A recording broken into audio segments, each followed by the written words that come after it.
This week's Piltch Point with Avram Pilch is proudly powered by PureVPN.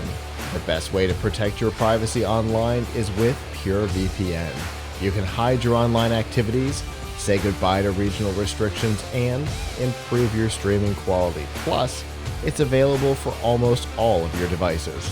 You can get a special price and a 31-day money-back guarantee right now by going to pilchpoint.live/PureVPN.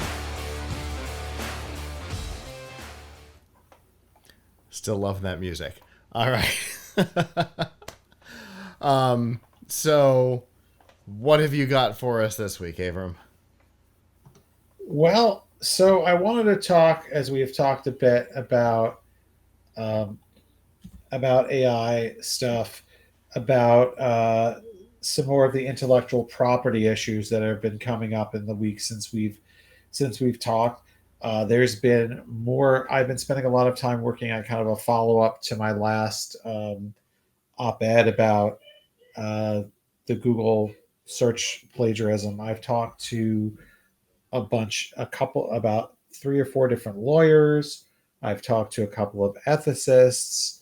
I've talked to a philosophy professor, a bunch of people to try to get some takes on take a couple answers to a couple of questions.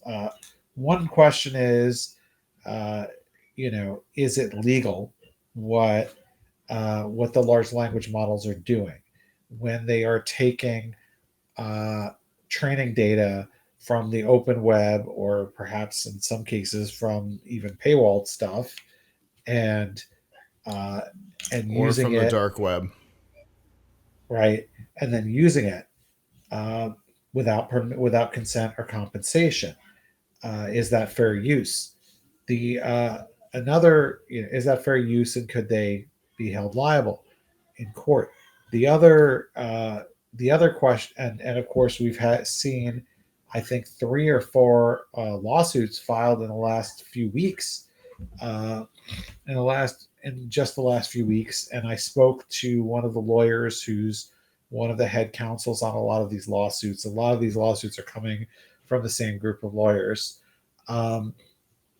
So I've have some information about that, and on the and of course I've also been trying to get answers to the question of do machines have a right to learn like people do, and do they actually learn like people do? And finally, what can you do to protect your intellectual property? So let's start with the problem. Um, for those who haven't been following along with everything that's going on with AI intellectual property, or listening to all of our prior episodes, here's the skinny. You have the large language models, the things that spit out the text or they spit out the images on demand, are all taking the data from somewhere. They have gone out largely and scraped the internet and scraped pieces of copyrighted material that are on the internet, whether it is an article that a journalist wrote, or whether it is, in some cases, maybe not copyrighted material, but personal data. Some things that were posted by children. That's one of the lawsuits, is that it's some privacy issues are going on. Some of the things come from novels that they use as training data, because the novels had been posted somewhere, but not necessarily with permission, and certainly not with permission to be used as training data. And what's going on is, when they're taking this information to use it as training data, they are in effect using people's work against them, right? Like we talked about this when talking about Google's still in beta search generative experience, but it tries to answer questions by plagiarizing content from the websites that it normally would point you to.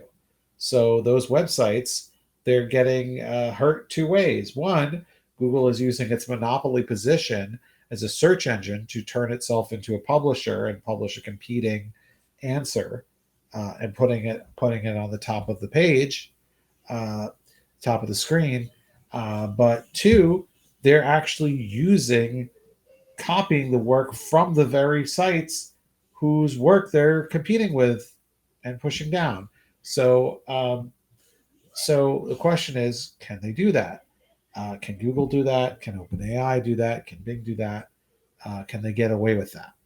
Um, and the answer is we don't know yet. Um, and there's a legit question about whether or not it is fair use for the machine to take information from the internet and use it as part of a learning model where it creates, I'll put it in air quotes, its own answers out of the training data that it got. Now, what Google is doing, where it was copying things word for word, that is more likely to be actionable. Although we can imagine that Google will get better at plagiarism and not necessarily copy things word for word, which makes it harder to know that your work has been taken. Some of the places some of the lawsuits that I was reading, these were more from novelists. We actually haven't seen a journalistic outfit sue yet over text. We've seen Getty Images, which obviously has journalistic photographs, sue Stable Diffusion over image use, but we have not seen anybody um, anybody like who writes journalistic articles suing one of the LLMs. We have now seen several different fiction or I guess biographical writers sue because just today it was announced Sarah Silverman is part of another class that is suing both Meta and I think OpenAI because she and the others have some proof that their novels were taken into the training data, and there was another group of two novelists who filed suit last week, and those folks, again, they don't have access to the training data because this is closed source. So they filed suit against OpenAI based on the premise that the OpenAI knows some really detailed things about their work, and the OpenAI has been known to scrape websites where their work had been posted. And so, how could the OpenAI be able to answer all these questions about the book if it didn't have the book in its training data? So, um, that is an interesting question because the real underlying question is the fact that they have sucked up this data and turned it and have it sitting on a server somewhere as training data make it a copyright violation? Well, if you go back to the old Napster days, or even today, if you wanted to go to pirate website, if you download a bunch of songs or a bunch of movies and they're on your hard drive, your SSD, whatever, and you have not played them or distributed them, that's still a copyright violation, even though you're not likely to get busted. So, is what is having something where we clearly know that they have this data on a server somewhere, they sucked it in, is that a copyright violation? Well, some would say yes, but there's a lot of legal precedent to say no. For one thing, caching has been found to be legally protected. So the fact that Google has, for example, a cache of web pages, right? You can go to the Google and you see in the results there's the option to see the cached version of a page, and we know obviously that somewhere in Google's servers they probably have cache of everything. That's legal. That was ruled to be legal based on the theory that caching is an indexing of content is what's called a transformative use.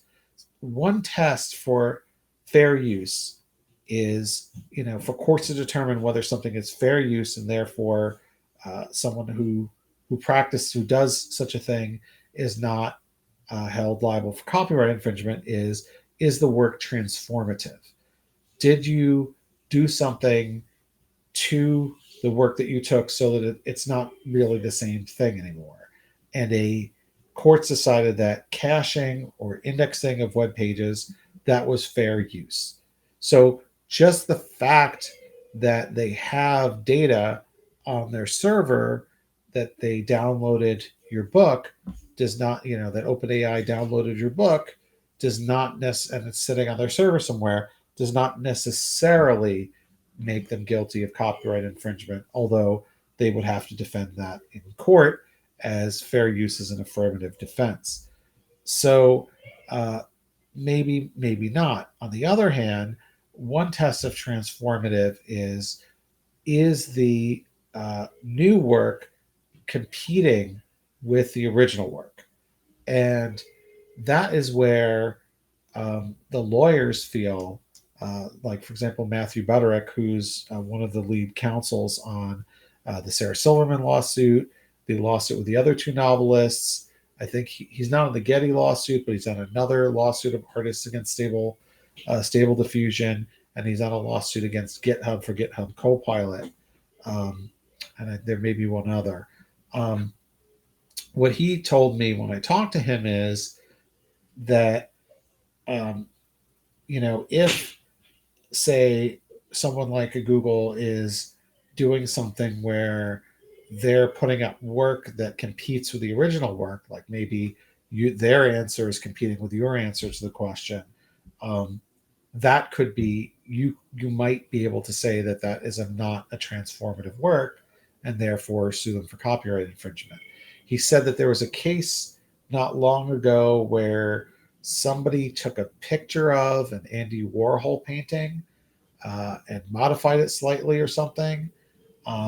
And they tried to sell it to a magazine, and the estate of Andy Warhol sued and won, saying that they were, even though they had made some modifications to the image, that what they were doing was competing with the market for the Andy Warhol original image, because that too could have been sold to the magazine. So, the plaintiff won in that case. So there's a really interesting question about whether or not using something as training data, outputting it either as imagery or text, is transformative. The other thing to keep in mind is creative expression is protected by copyright, but facts are not.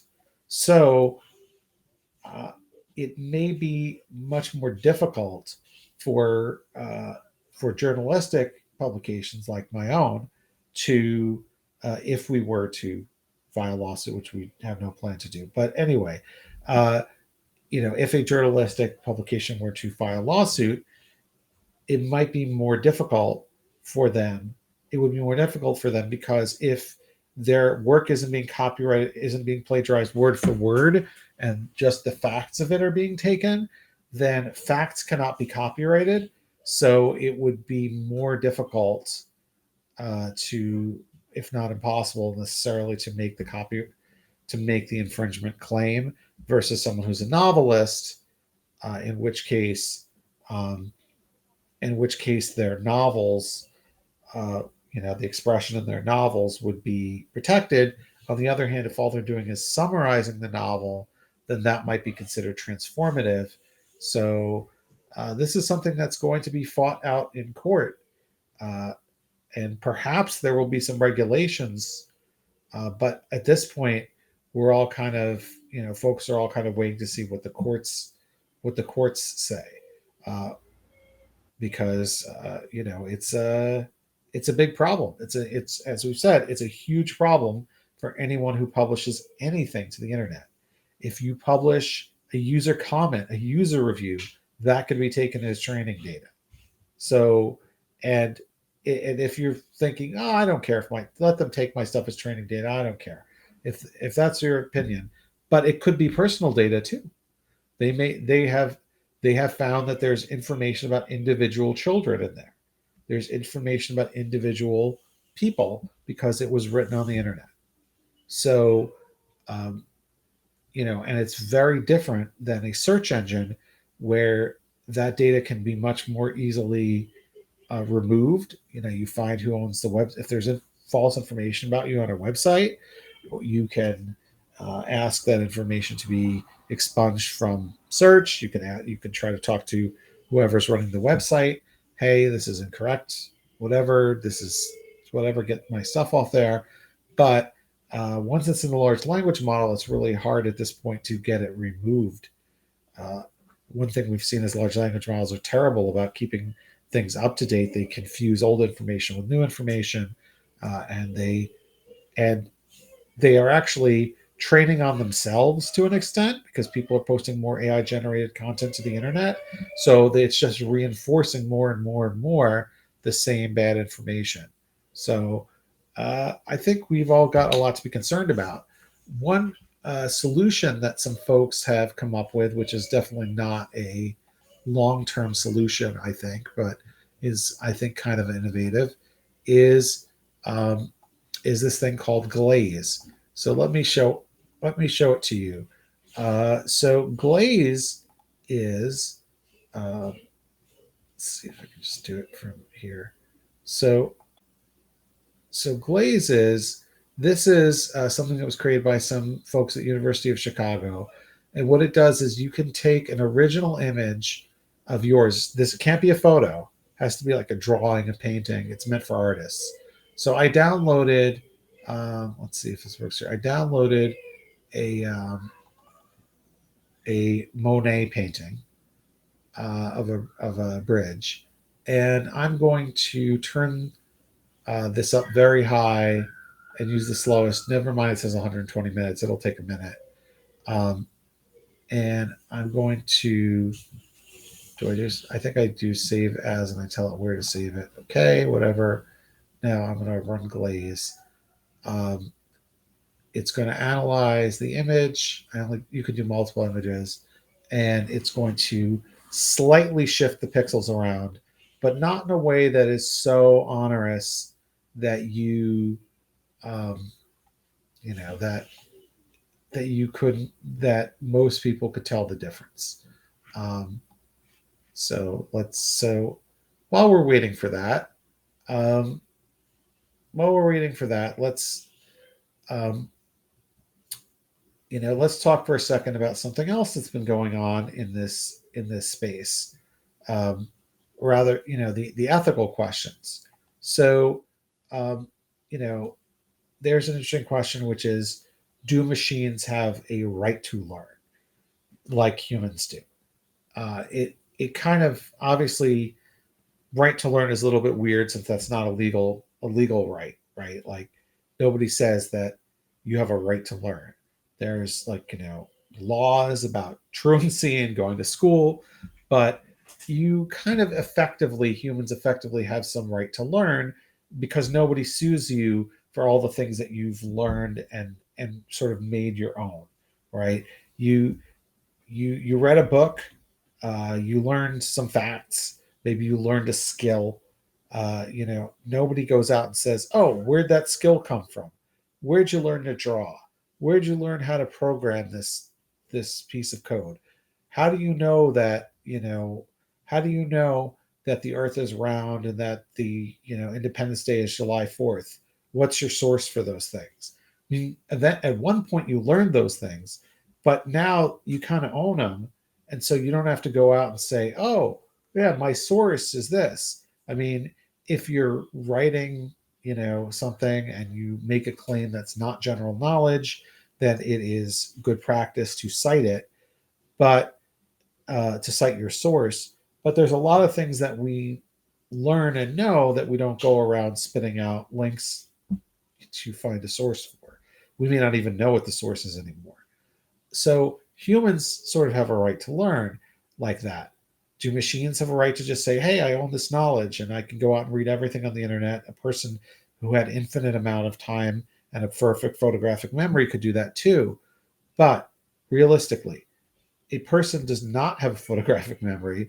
A person does not have an infinite amount of time, and a person does not have the distribution capability on their own that somebody like like a large language model does, to just spit things out. So, and human learning is, sort of a process of combining it with combining what you've learned today with experiences that you've had, insights, feelings, perspectives, right? Machines don't have that. They have a table of embeddings filled with text, and they are predicting what to say next. You could argue that people are just machines predicting what to say next, but I don't think that that is an argument a lot of people would agree with. So so I don't think that, obviously it's a matter of some opinion, but I don't think that machines have a quote unquote unlimited right to learn, and we know that humans don't have an unlimited right to use machines to extend their memory. You cannot take a camera into a concert and record it, and post the whole thing. I mean, people do, but you're not supposed to.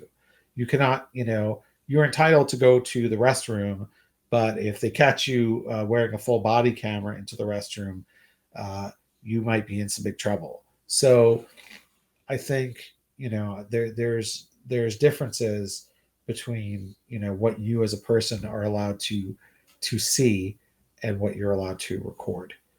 Um, anyway, back to glaze.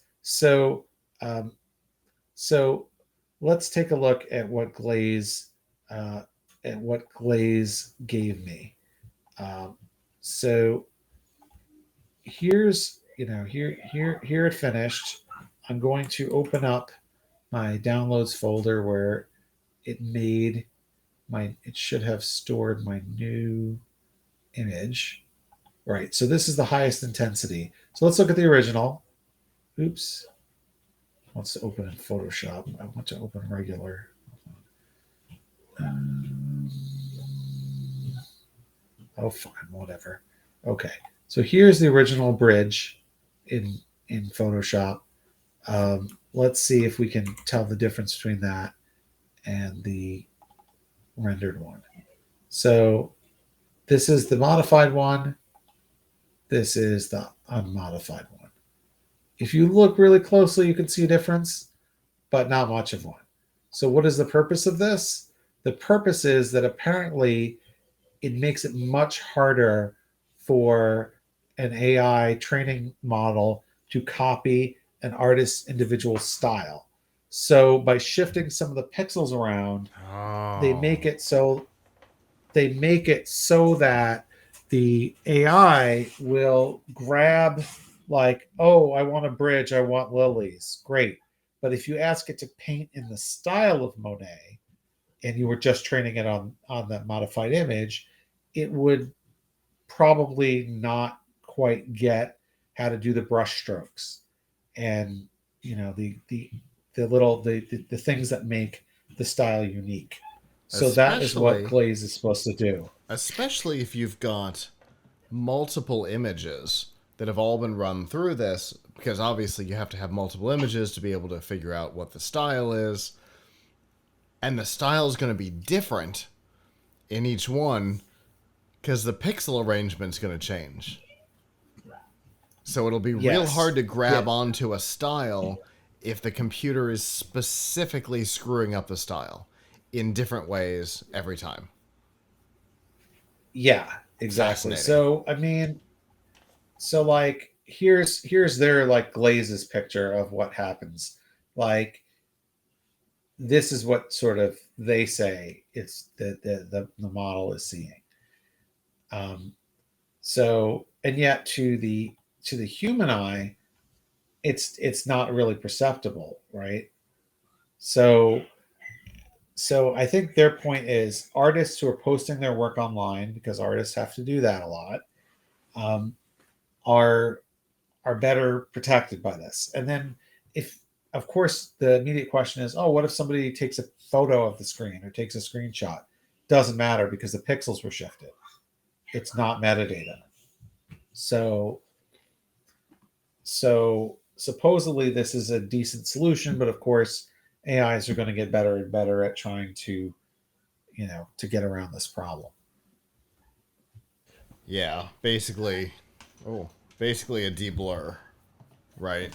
It, they'd be It's not able even to. really a blur. Well, I mean, as far as the, what I mean is, as far as the training data is concerned, the image has been changed. It's been altered. It's been blurred from its original content. At some point, they might figure out how to deblur the thing. It's something that like, God, it wasn't this year. It must have been 2020 at CES. I did an interview with a company that was able to like undo damage to images and stuff. It's possible that the same kind of technology could exist to de-damage the image, but not today. Yeah, so I mean, it's a moving target. I think the only way that artists are going to really be protected is through regulation of some either lawsuits. I mean, the Mm. lawyers who are behind this say they think that a successful lawsuit will act a lot faster and be much more effective than trying to get politicians to pass new laws. So I can see there's that. I can see that. So, I mean, there's also some question about, in the case of Google, about whether it's violating some antitrust. Um, I actually spoke to an antitrust lawyer Hmm. about whether it's violating any antitrust stuff with what it's doing. Although the problem is that you would have to kind of argue that you were possibly running a competing search engine.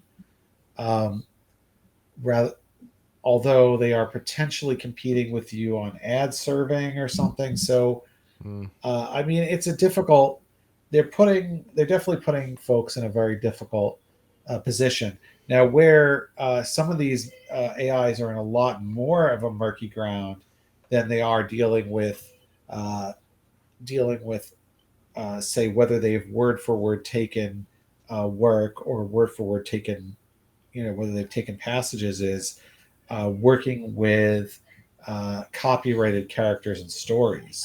Mm. So um, now I, because the people who like Disney or Warner Brothers or the music industry, they don't play around. They're very happy to sue people. Yeah. So um, so if Disney, if you're listening, um, if you go to Google and you ask it to write a not safe for work story about any Disney character, it will do it for you. So it will write you it will on command write you stories about, well, I guess Mickey Mouse is coming into public domain, so maybe that doesn't matter. I think Uh, only the original Steamboat Willie style uh, version, though. I don't think the yeah, but I don't. red pants, white gloves Right, but version is. since it would be a text story, I'm not sure which one it would be, which Mickey Mouse it is, Yeah, fair unless it enough. says he has red pants. But okay, let's say you asked it about somebody about, like, Luke Skywalker instead, because he's definitely still under copyright, Yeah. right? Like, they or Spider Man or whatever. Like, it will write you stories about them. Some of which, it doesn't even matter whether they're embarrassing to the or off brand or not. Like, they're now you as an individual can write fan fiction, but if Google is doing it for you, are they profiting off of it?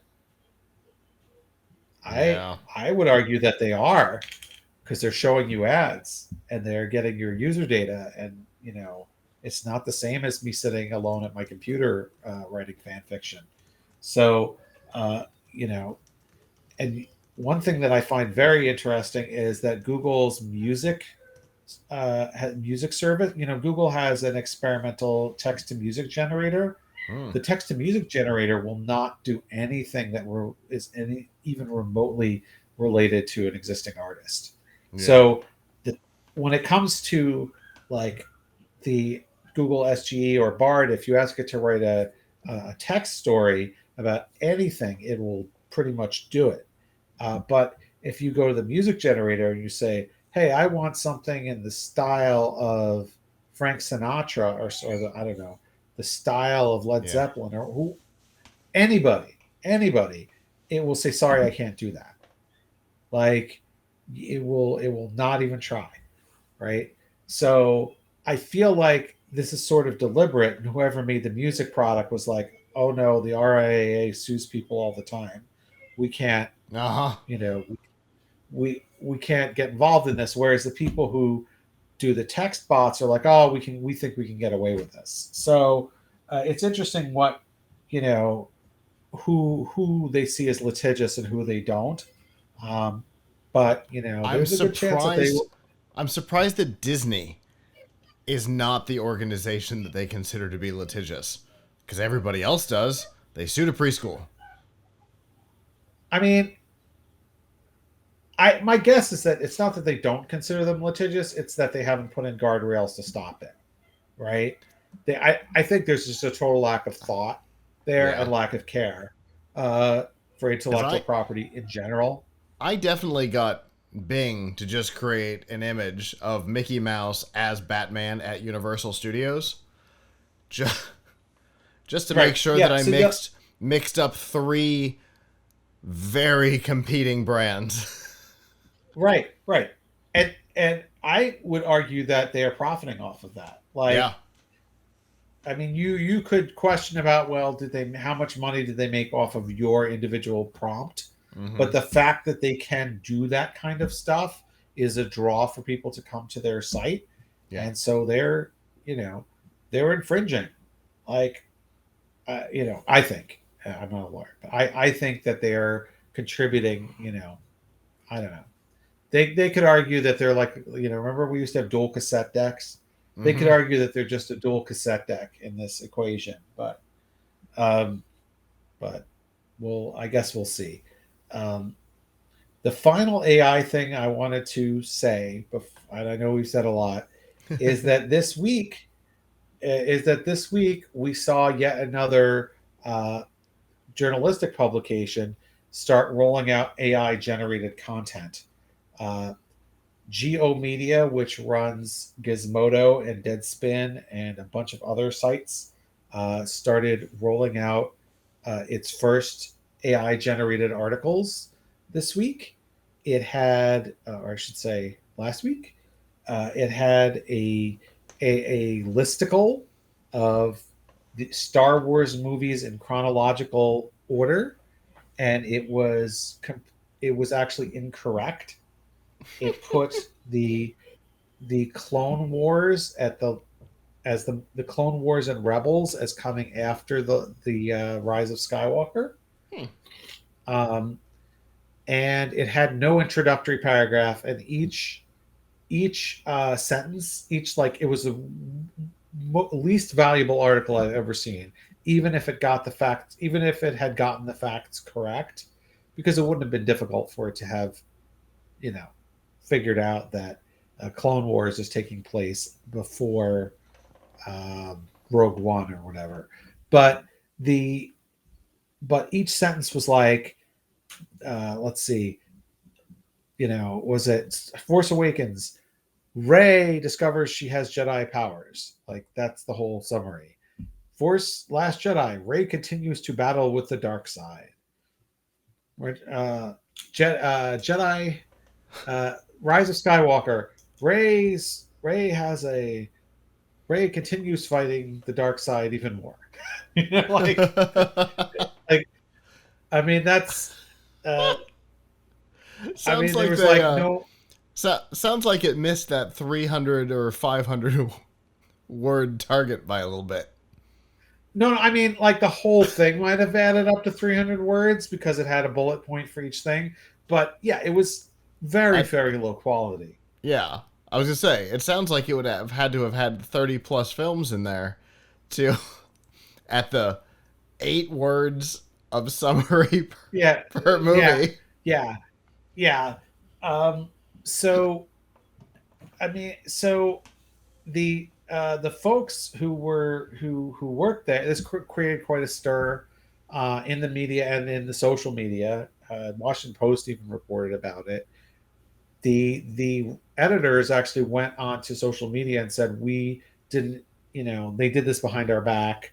Some person we don't know went into the CMS and put it in, Mm-hmm. and didn't tell us about, and didn't tell us about it or even have us edit it. And we this is embarrassing. We're embarrassed.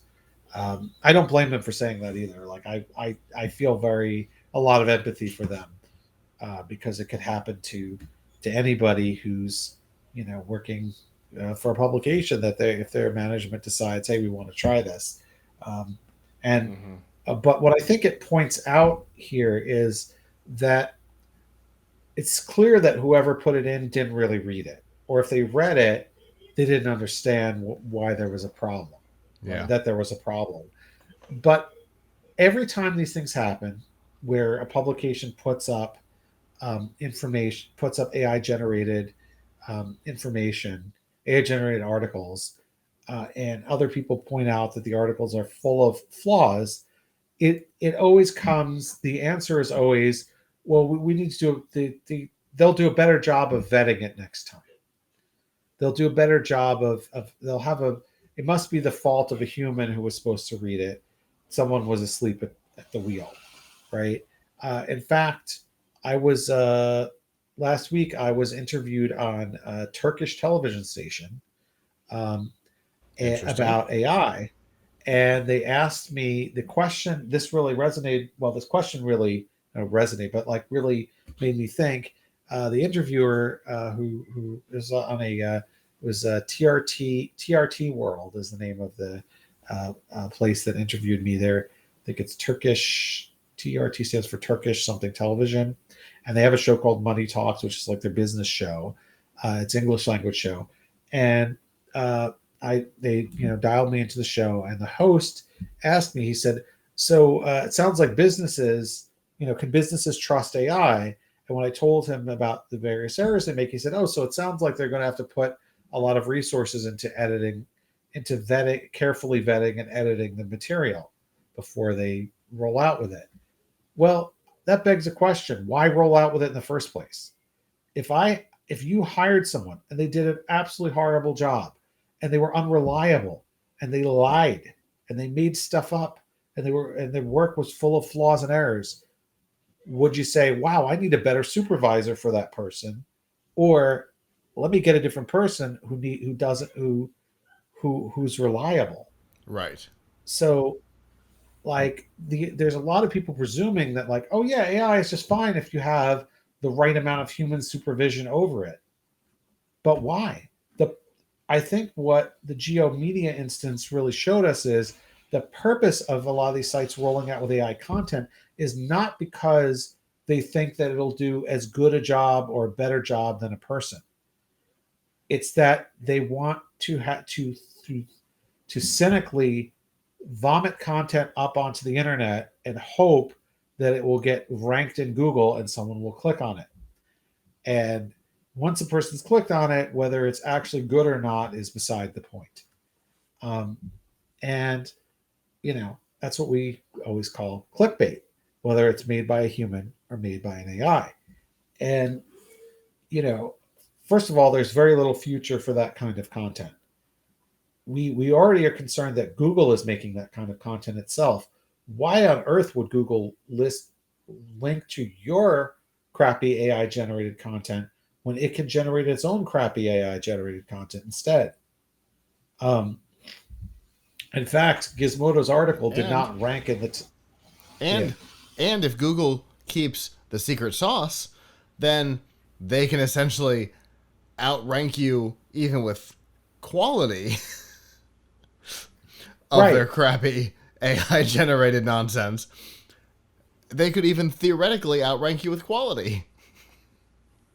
right, right. I mean, there's no what there's no future in low quality content.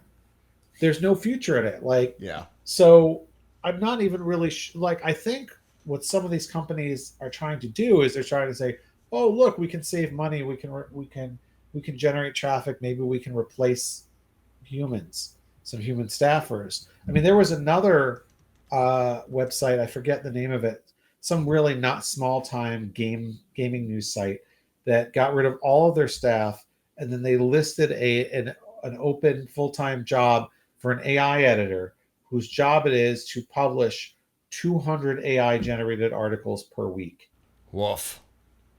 on gaming news. 200 200 articles a week. So how much time do you think that editor is going to have to edit those 200 AI generated articles? It's probably going to be all the time they have just to come up with a prompt. I mean, the reality is if you are putting out AI contents because you don't want to have quality human intervention. Right. So there's no point like to say, oh yeah, you need to get more and better editors to edit the AI content. Why don't you just get those more and better editors to write the AI content? Right. To write the content. Like if the AI if seriously if the AI is such a poor writer that we need to throw a lot of human resources at it to make it look good, why are we using the first place? Like, why don't you just have the human do it? Like and as an editor, I have to say that like it's a lot easier to sit there and write my own article than it is to have to rewrite something that is really off base. Mm-hmm. Like, if I have, you know, our goal as editors is to hire people who are good and do the minimum amount of changes to their Yeah. work, not have somebody who's consistently bad and can and worry about, did I let something bad slip through because I can't trust this person, or gee, this sounds really convincing, but like I have writers who know about things that I don't know as much about as them. They're subject matter experts, right? Mm-hmm. How am I like, so they might say something and I'm kind of counting on them to be an authority and know more than me.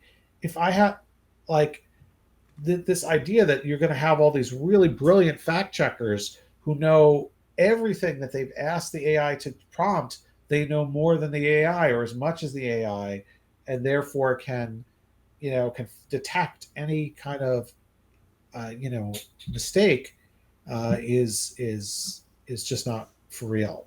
Yeah. In that case, you should have humans.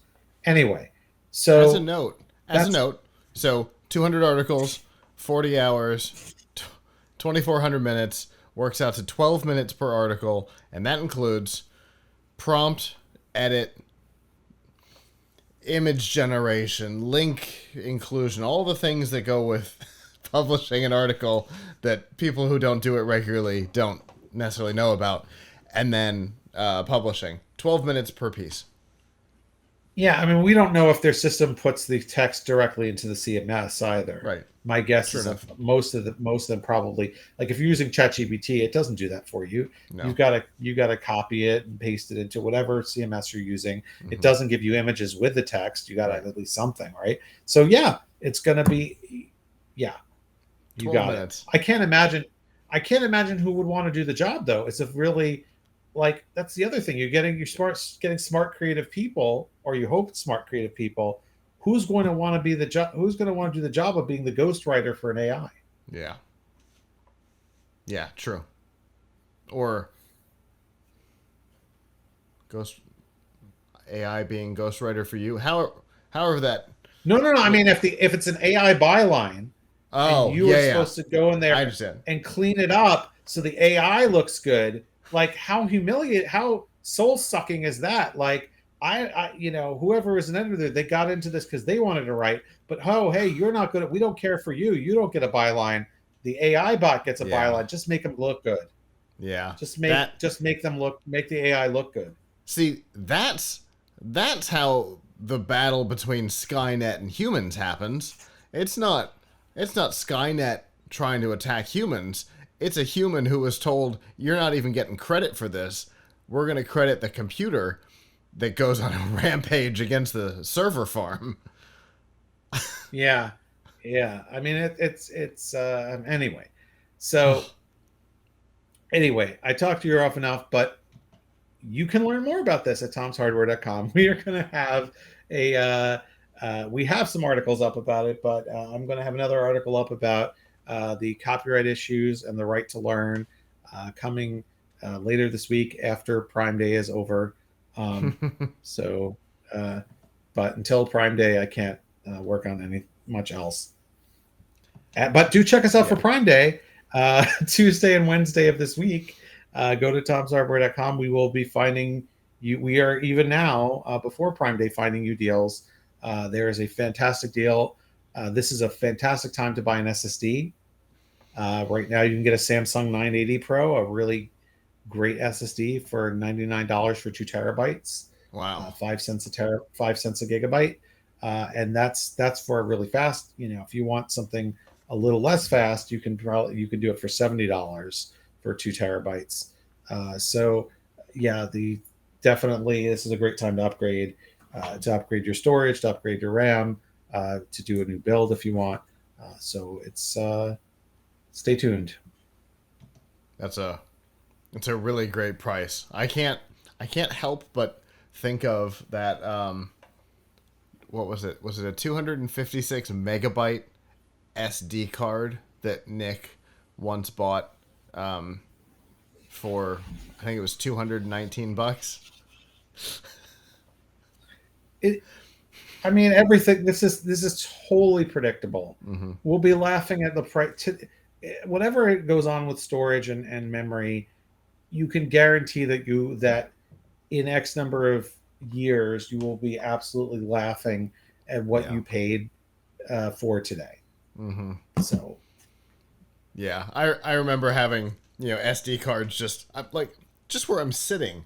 I'm looking at like 6 of them just lying here in the studio for whatever reason.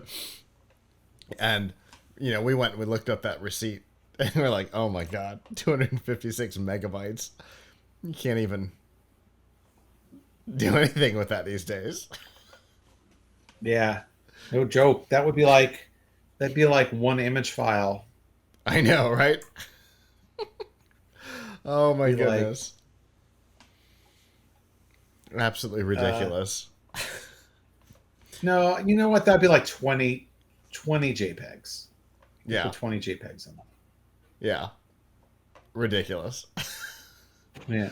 Oh my goodness. Anyway, I really enjoyed this one, Avram. It's a fascinating topic. Obviously, as writers ourselves, seeing this stuff closing in from the outside is can be scary.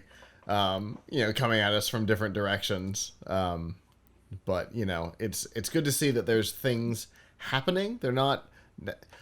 First of all, the technology is embarrassing itself, as Yeah. we saw with Gizmodo. We also see that there's some movement on the legal front as well that hopefully will have some teeth to it over the coming months. I will tell you though, there are some AIs, LLMs that work in context. We've talked about it. The the the thing that I was turned on to that can listen to this episode and then write me a summary entirely contained to what we say and not going outside of our content and stealing somebody else's. That's a whole different concept. But yeah, when it just goes out and AI is steals other great for people's that. stuff, eek. We can't use the word like the word AI is so vague and nebulous that Uh huh. it's not Like like like no blockchain and one should say, "Oh, cryptocurrency or I'm pro metaverse. AI or I'm anti AI." There's many different use cases, and even the term AI is meaningless because it's not artificial intelligence. It's not a sentient being. It's simply pattern recognition. So pattern recognition and predictive response. So yeah, it's fantastic for doing something like what you described. It's fantastic for transcribing audio. Awesome, great, Yeah, it wonderful. is. Yeah. Yeah. Well, I appreciate all this. The Glacier, is that what it's called? Glaze, Glaze is super cool. like a donut. That's super cool. I definitely want to play with that. And as always, Avram, I appreciate it, and I look forward to what we talk about next time.